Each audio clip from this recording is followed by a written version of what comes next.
There we go. Well, happy almost New Year. All the static was me, so sorry about that. I think we're getting it fixed back there. Steve's working on that. We do want to welcome you. It's a small but mighty crowd today. Thanks for braving the icy cold weather, and we just invite you into the spirit of the day.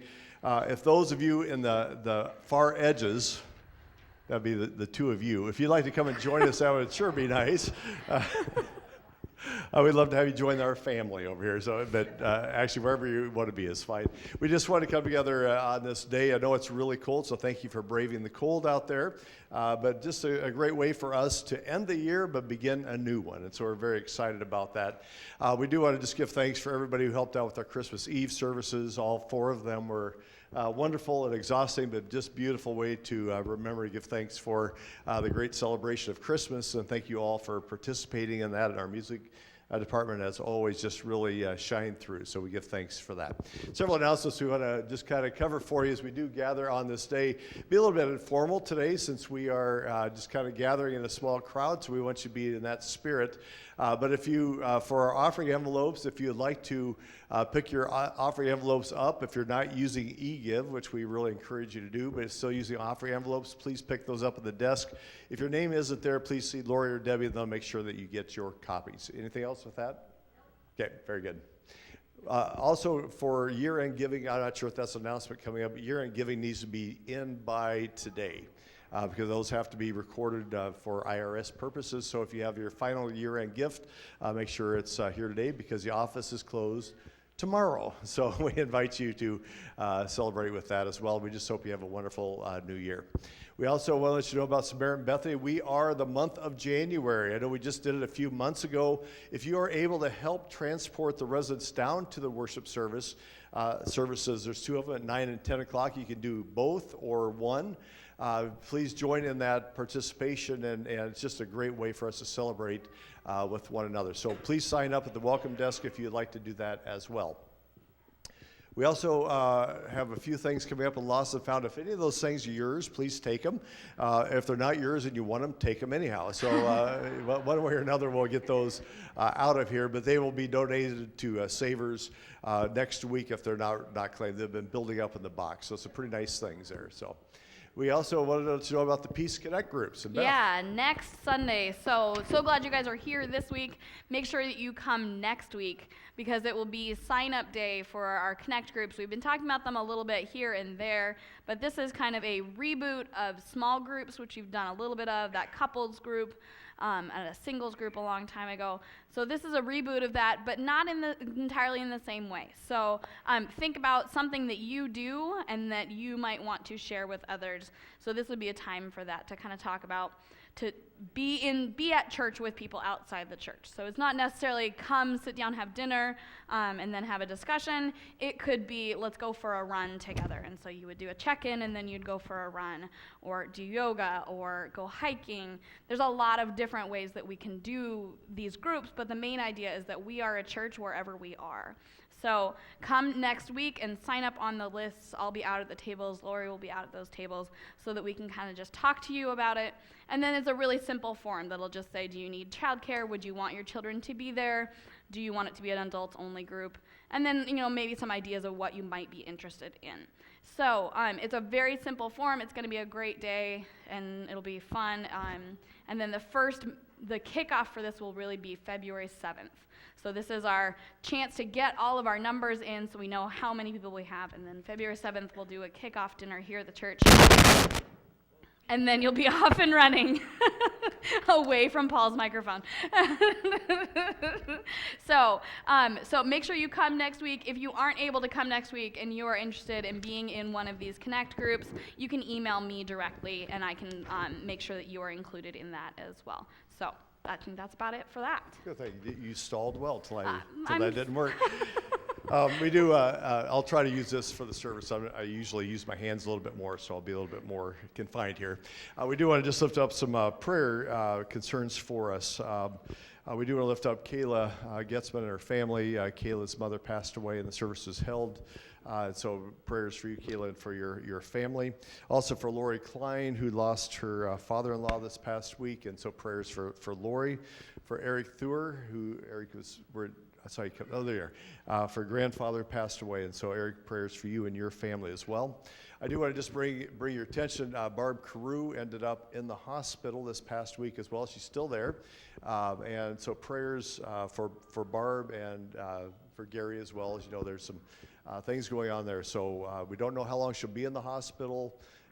She's being treated very well, but we just want to have prayers for Barb and for that family as well. Did we cover everything? I got that. Anything else? Well, I do want to wish you a very happy New Year. And again, thank you for joining us on this morning. It'll be just a special way for us to kind of bring in the new year in a very peaceful way. We give thanks this day for God calling us together, for letting us survive another year, and looking forward to a great 2018.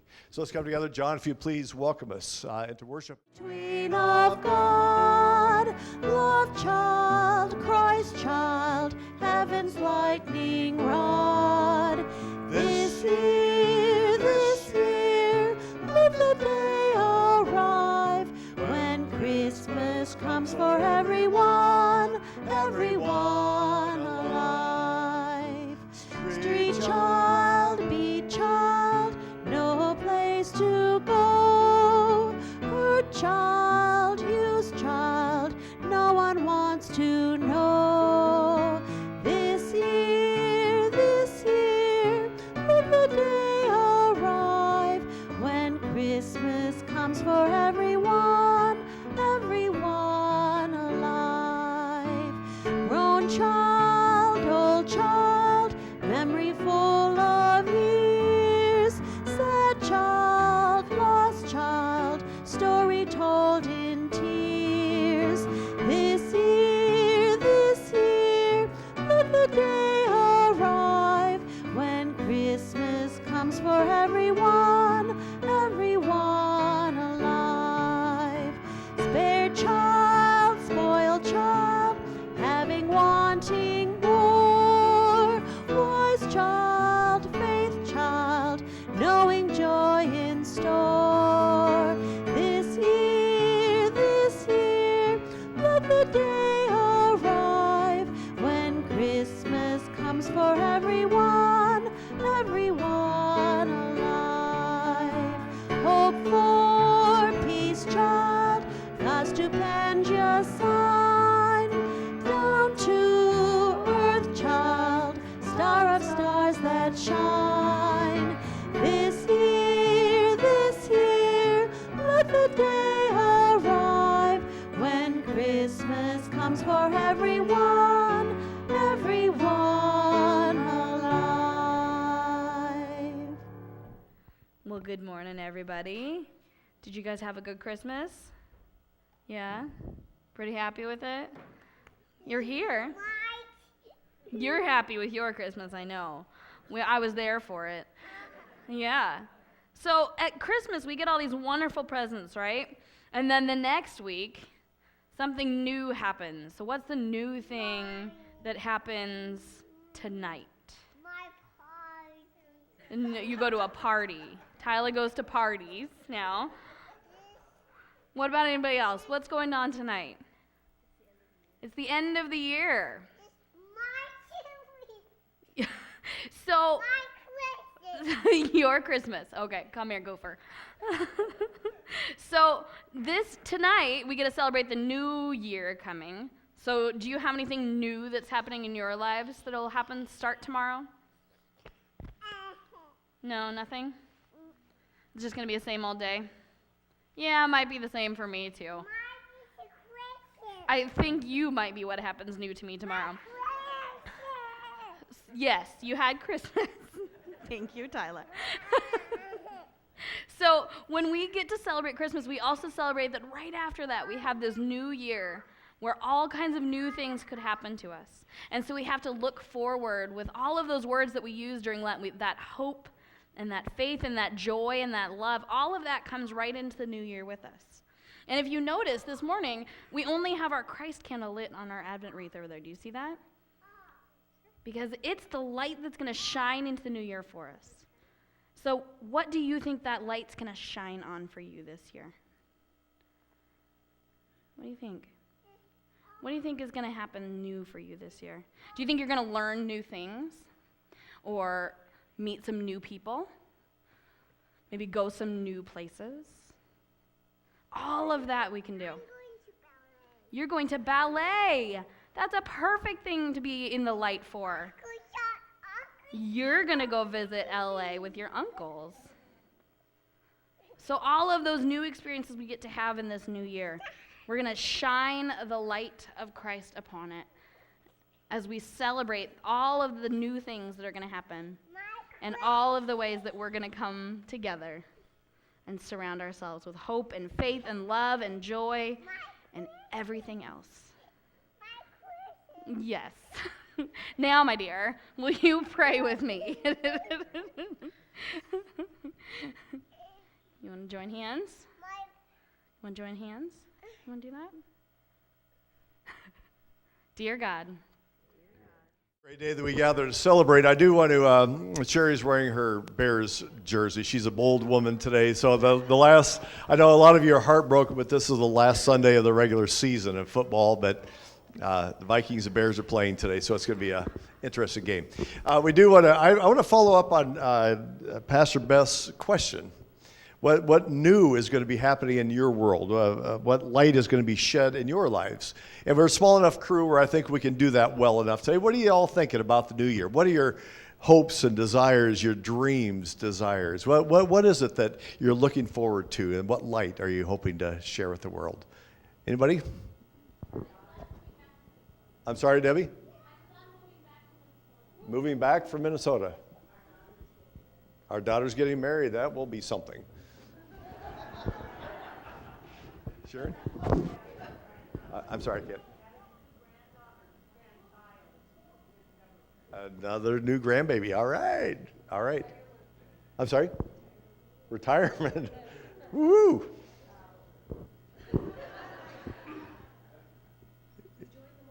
You joined the Y. Maybe we'll go. Yeah, that a baby. He said, maybe we'll go. Others. Isla. Babysitting granddaughter. All right. Yay. Oh, there you are. Peggy, you moved on me. All right. Becoming part of a new church family, a new granddaughter coming this spring. All right. Marie.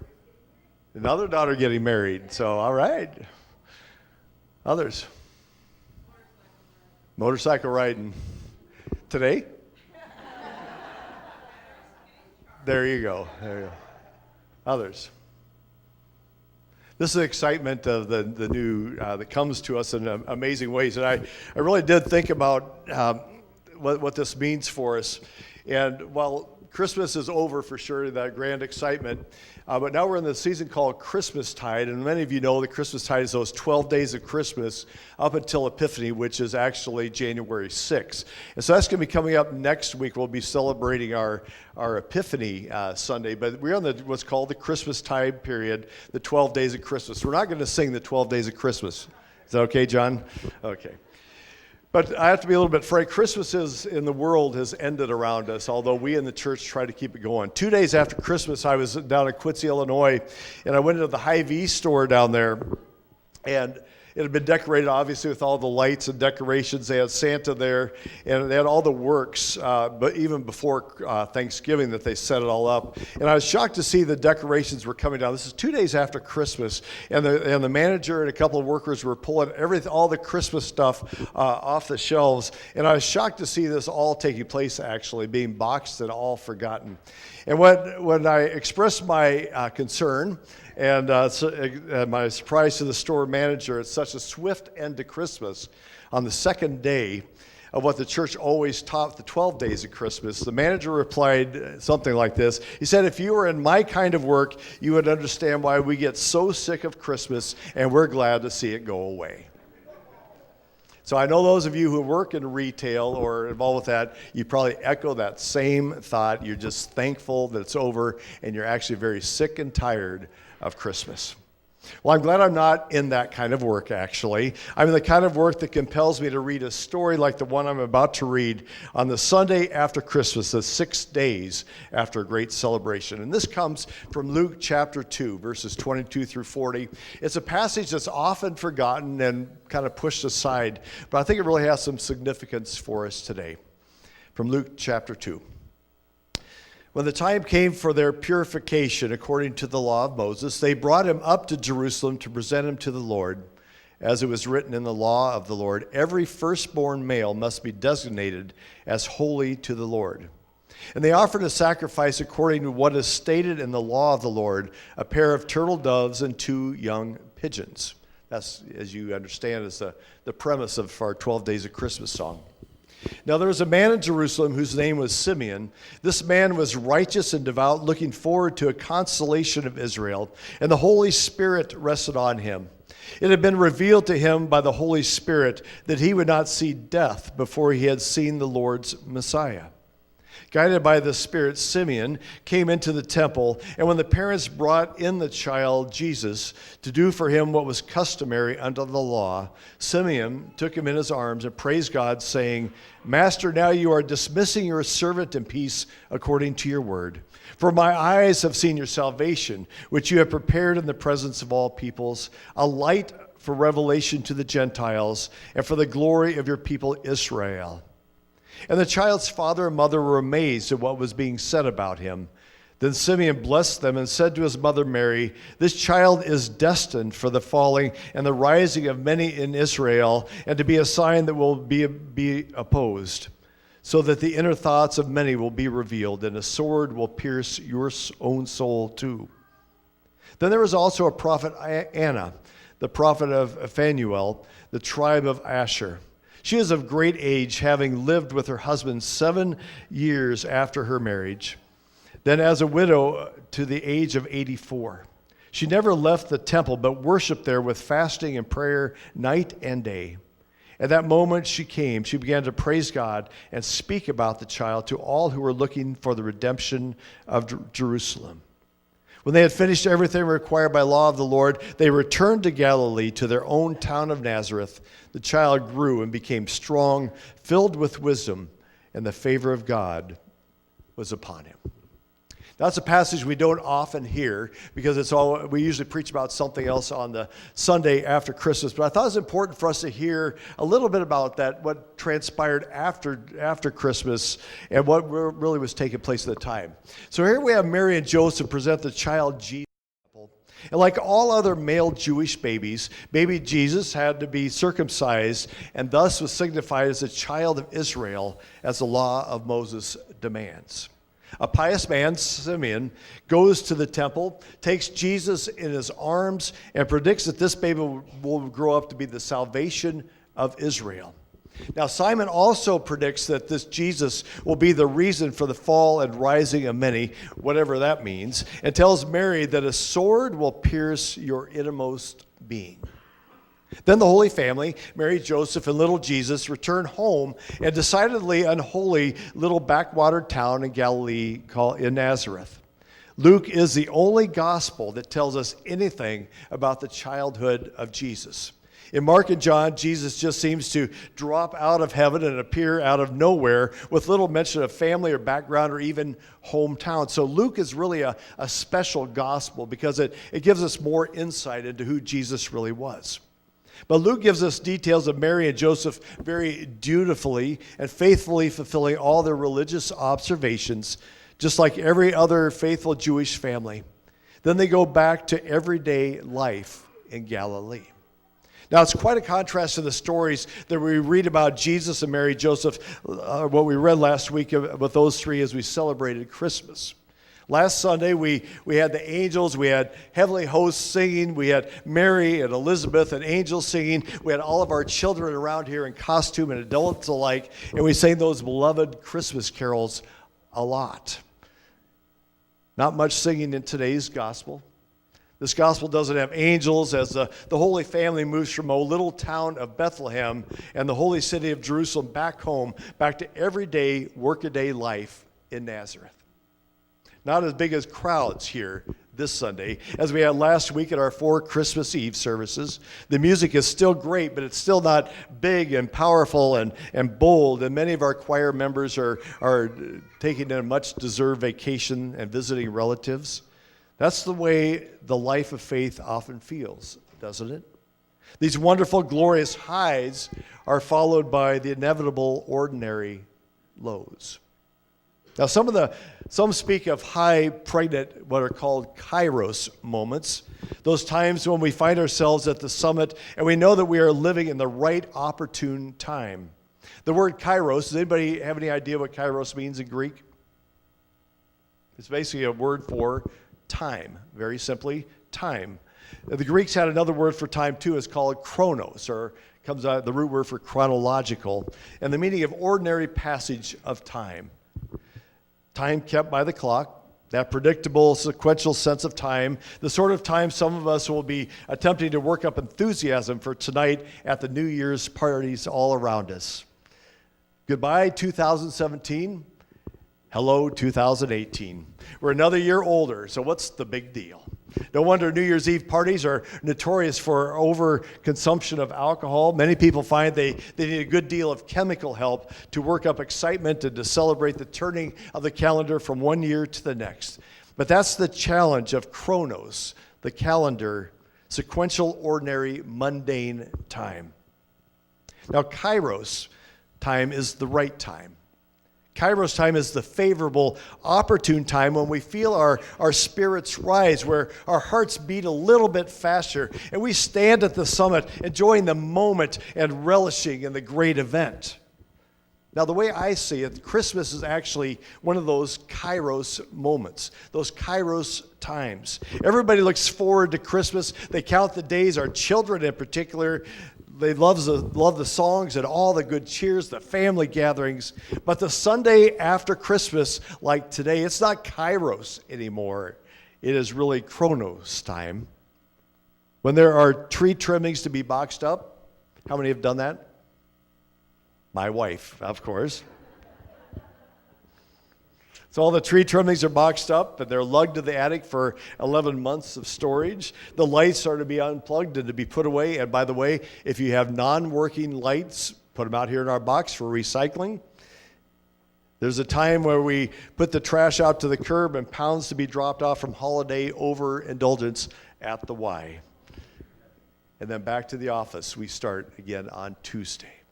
It's a good time while it lasted, wasn't it? A great celebration, but now we're back to ordinary, everyday life. And most of us, when we're moving into Kairos, we're excited, we're happy about Christmas.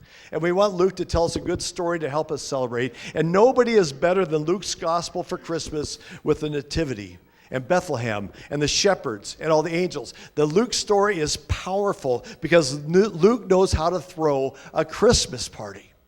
But this Sunday, the Sunday after Christmas, we plod back into our ordinary chronos time with the stuff to be put away and the bills to be paid and the children to be gotten off to school and the office to be re-entered and the ordinary life to be resumed and the church to be endured even when it can't be as great as it was last Sunday.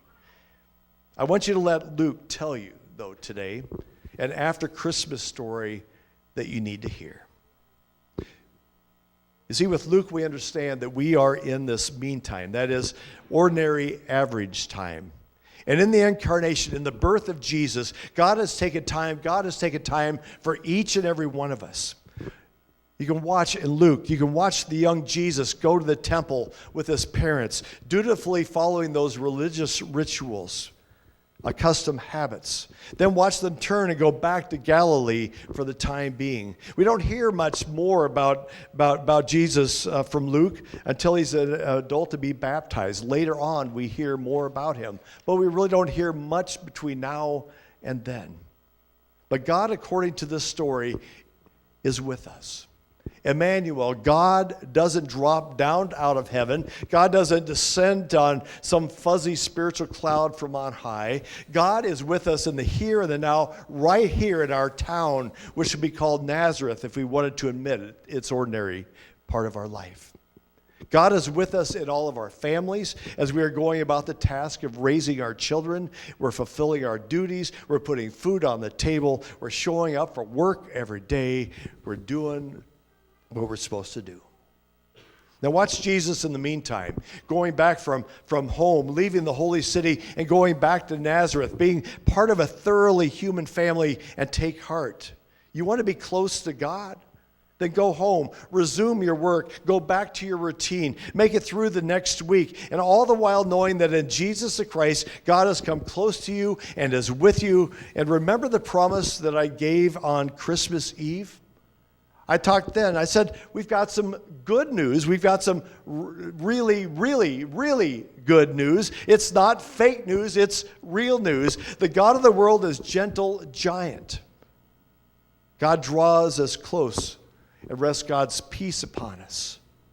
It came to us in that awe-filled night with the birth of Jesus, and the gift came to us full of peace and full of grace. Now, if you're here on Christmas Eve, I ask you, if you're here to go outside and to look up into the sky and be a little bit weird. How many of you did that? Look at that. Were you weird? Weirder, right? But to experience the awe-filledness of God, just to take a moment of that glimpse that God has given us. And the promise that I gave to us on Christmas Eve night is in the awesome presence of God, that all will be well. That all will be well because Emmanuel, God with us, is with us in our ordinary life. All the hoopla is over. All the magnificent strength is all around us. But we're back to our real life once again. We celebrated the specialness of the birth of Jesus. Now it's our turn to experience God with us and to have those moments where we share God's light upon the world all around us. It's up to us now how exciting we want that to be. We can either take it in and keep it to ourselves, or we can truly let God's light shine. That's what Luke's story tells us about. And that's a good story for us to hear on this Sunday after Christmas. So may God bless you on this new year. I hope you rejoice. I hope you find those lights of love that come to us from God that you can shed around the world each and every day. Amen and amen. We give thanks. We have a moment now to share all the gifts that God has first blessed us with, to share God's light and love and grace to all others around. So let's give this day according to the blessing which God has first given to each and every one of us.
If you're able, I invite you please rise. We share our gifts with God and we let God be with us. God with us, Emmanuel.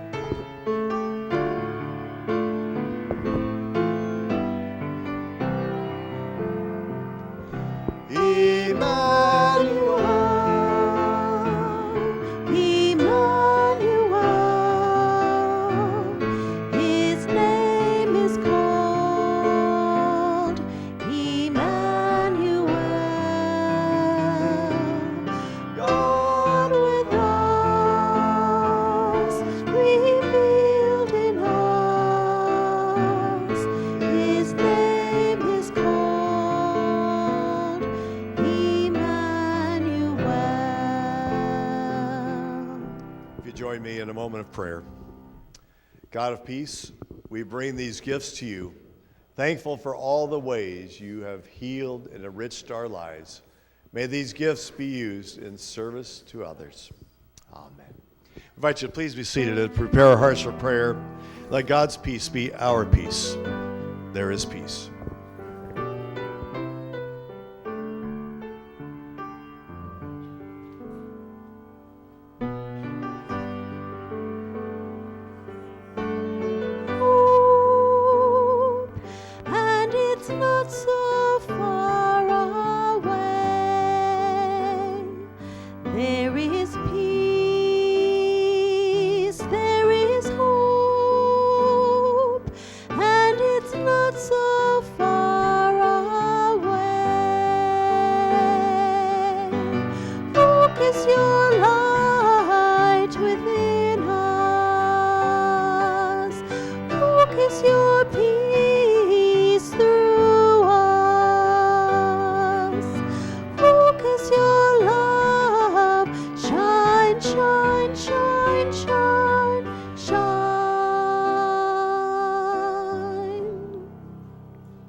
God, we bring before you all of ourselves this day to lay in this place, to highlight the loves and the joys of our lives, and to be with people who are compassionate for those of us who are down. Be with all of us this day. Help us to share with others and to support those around us. We give great thanks this day for those who are feeling less stress in their lives, who are finding new ways to bring hope and peace and joy into their lives. And we ask for your healing presence to be with all those who are in need today, all those who are grieving, all those who are in need of a healing presence. For Barb Carew, we ask for your healing presence to fill her all the way up, God. Fill her with your healing presence. For all the caregivers that are in her team as they work to continue to make her feel better, be with them, God. And we ask for your prayers to surround and our hearts to surround Kayla and her family as they mourn, as well as Lori Klein's family, for the Thewers as well.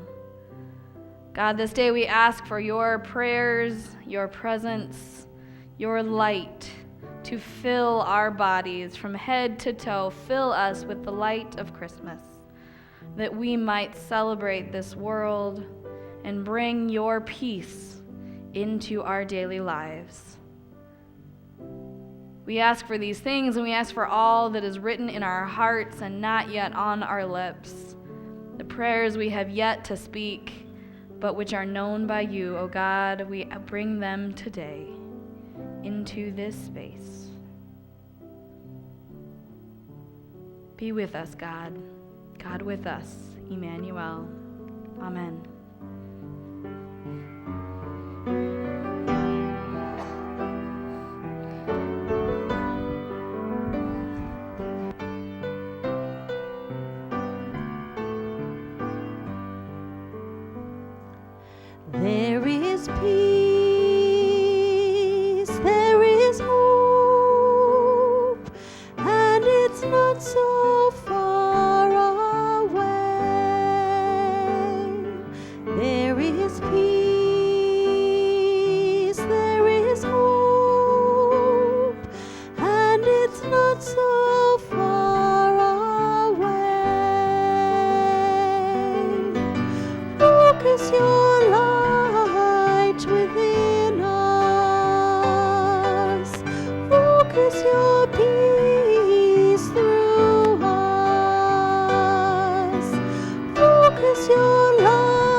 prepare to go from this place, we know that God goes with each and every one of us. We hope that God's light shines upon not only your own lives, but on all those around you. So go this day in God's peace and love. Celebrate the good news. Celebrate all the newness that's in your life. Most of all, let God be with you, Emmanuel, and all will be well. If you're able, I invite you to please rise. We join together in our prayer of self-dedication as we celebrate the new year so boldly and powerfully, because this is our church. Others will feel welcomed. It will do a great work. It will make generous gifts to many causes. It will be a sanctuary for social justice and for peace.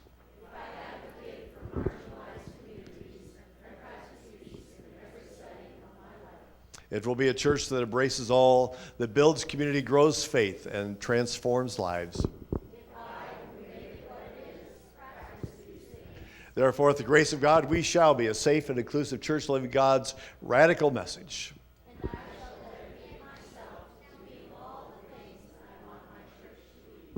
Amen. Go in peace, stay warm, and let the angels sing.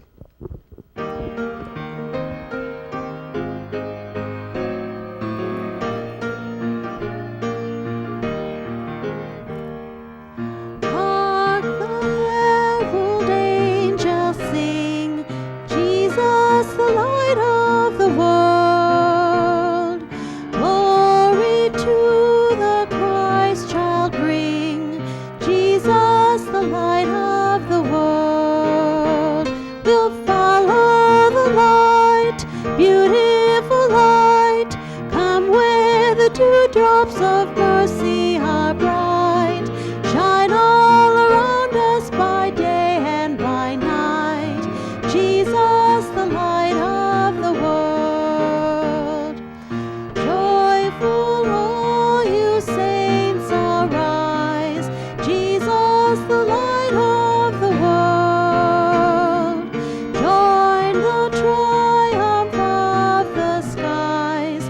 Jesus, the light of the world. We will follow the light, beautiful light. Come where the dewdrops of mercy are bright. Shine all around us by day and by night. Jesus, the light of the world. Christ, my highest heaven adored. Jesus, the light of the world. Christ, the everlasting word. Jesus, the light of the world. We will follow the light, beautiful light. Come where the dewdrops of mercy are bright. Shine all around us by day and by night. Jesus, the light of the world. Hail the bearer of God's peace. Jesus, the light of the world. Hail the Son of righteousness. Jesus, the light of the world. We will follow the light, beautiful light. Come where the dewdrops of mercy are bright. Shine all around us by day and by night. Jesus, the light of the world.